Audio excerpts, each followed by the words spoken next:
26,000 চাকরি বাতিল আর যোগ্যদের তালিকা কি প্রকাশ করবে এসএসসি? জানা যাবে কারা যোগ্য কারা অযোগ্য। তালিকা দেবে স্কুল সার্ভিস কমিশন। এসএসসির তালিকা প্রকাশের আশ্বাস দিয়েছিলেন খোদ শিক্ষামন্ত্রী ব্রাত্য বসু। আজ এসএসসি ভবন অভিযানের ডাক দিয়েছে যোগ্য শিক্ষক শিক্ষিকা অধিকার মঞ্চ। বেলা 12টায় আজ করুণাময় বাস স্ট্যান্ড থেকে হবে মিছিল।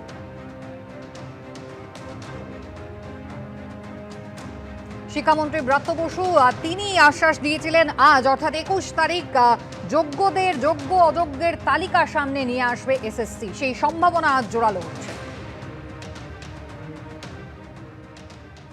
সিবিআই থেকে প্রাপ্ত তালিকা যোগ্য অযোগ্য যেটা তাদের হাতে আছে তারা তুলে দিতে পারেন এবং সেখানে কোনো সমস্যা নেই যদি আইনি পরামর্শ আমরা ইতিবাচক পাই। স্ক্যান মিরর ইমেজ সেটাও আমরা আইনি পরামর্শ নেব। 21 তারিখে যেমন কথা হয়েছিল সেরকম বেরোনোর কথা, আমরা বলেছিলাম আইনি পরামর্শ নিয়ে বার করব। আমি এখনো তাতে আশাবাদী। কি করে প্রতিশ্রুতি? তার প্রতিশ্রুতি দেওয়া মানে তো সুপ্রিম কোর্টে কন্টেম্প্ট হওয়া। আমি তো সেটা করতে পারি না। আমাদের ওই দিন যোগ্যদের সার্টিফাই করা লিস্ট যতক্ষণ না দেবে আমরা ছাড়বো না। আমাদের আরও দাবি, আমরা কোনো পরীক্ষা দিতে চাইছি না। আর ওএমআরের যে মিরর ইমেজ, সেই মিরর ইমেজ সর্বতভাবে প্রকাশ করতে হবে। যোগ্য লিস্ট আমাদের দরকার, সার্টিফিকেশন করতে হবে। যে আমরা দায়িত্ব নিয়ে বলছি যে এর মধ্যে কোনো রকম অযোগ্য নেই, এই সার্টিফিকেশনটা আমাদেরকে দিতে হবে। এটা হচ্ছে আমাদের প্রথম এবং প্রধান শর্ত। এতগুলো দিন পার হওয়ার পর একটা চাকরি পাওয়ার পর কারো এনার্জি থাকে না, সেই সিলেবাসটা ধরে আবার পরীক্ষায় বসতে হবে বলে আমরা এই 19,000 যোগ্য ক্যান্ডিডেট যদি পরীক্ষায় বসি, সেক্ষেত্রে দেখা যাবে 10,000 পাস করেছে, 9,000 ফেল করেছে। তাহলে এই 9,000 শিক্ষক শিক্ষিকার ভবিষ্যৎটা কোথায়? এর জন্য দায়ীটা কে? এসএসসি দুর্নীতির প্রতিবাদে গান বাঁধায় কোচবিহারের সঙ্গীত শিল্পীকে হেনস্থা করার অভিযোগ উঠেছে পুলিশের বিরুদ্ধে। এক সপ্তাহের ওপর ঘর ছাড়া সেই মনীন্দ্র বর্মনের বাড়িতে গেল আক্রান্ত আমরার প্রতিনিধি দল। অভিযোগ, অসহায় শিক্ষক অশিক্ষক কর্মীদের যন্ত্রণা সুরের মাধ্যমে ফুটিয়ে তোলার পর থেকেই শিল্পীর খোঁজে বারবার তার বাড়িতে হানা দিয়েছে মাথাভাঙা থানার পুলিশ। সোশ্যাল মিডিয়াতে একটি গান ভাইরাল হয়ে গেছে। সেই গানটি একজন লোকসঙ্গীত শিল্পী মনীন্দ্র বর্মন গিয়েছে।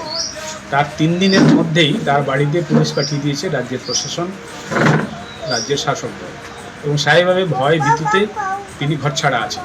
এই খবরটি সোশ্যাল মিডিয়ায় জানার পরে আমরা কলকাতা থেকে আক্রান্ত আমরা মঞ্চের 3 জন এখানে এসেছি এই পরিবারের সঙ্গে দেখা করে বিস্তারিত জানতে এবং পরিবারকে এবং মনীন্দ্র বর্মনকে তার পাশে থেকে এই অন্যায়ের প্রতিবাদে সামিল হতে। এখন যে ওর পরিস্থিতি কী আমরা তো কোথায় আসে বলতে পারি না। গান রেকর্ড করছিল, এই গান রেকর্ড করার পরে পুলিশ প্রশাসন তারপর দিন সকালবেলা এসে হামলা করল। কাগজপত্র চাইলেন, কাগজপত্র দিতে পারলো না। দিতে না পারতে তখন বলে যে আমরা আসছি মনীন্দ্রকে নিয়ে যাব। নিয়ে যাওয়ার পরে ও এটা ডিলেট করে দেবে, তারপরে সে আসতে পারবে।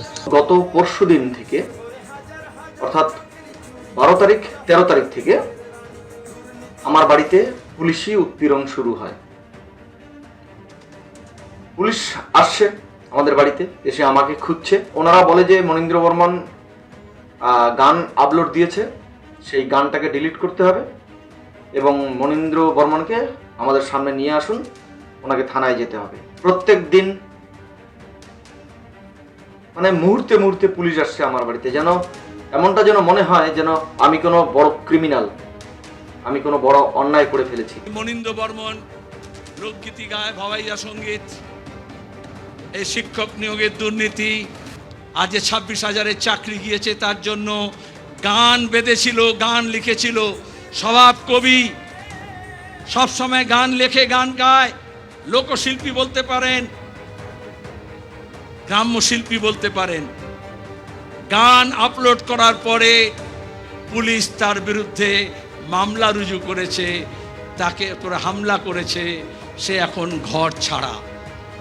যারা আমাদের ঘর ছাড়া করছে, আন্দোলনকারীদের ছাড়া করছে, আমরা শপথ নিচ্ছি তাদেরকে আমরা রাজ্য ছাড়া করে ছাড়বো।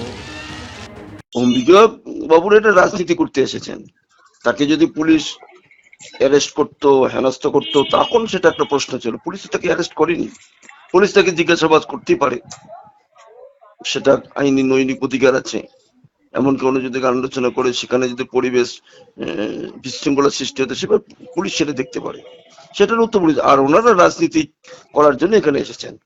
এরকম ঘটনা নিত্য নিত্য অনেক ঘটনা ঘটে যায়, তাদের পাশে এদেরকে দেখা যায় না। এখানে শুধু রাজনীতি করার জন্য ওনারা এসেছেন।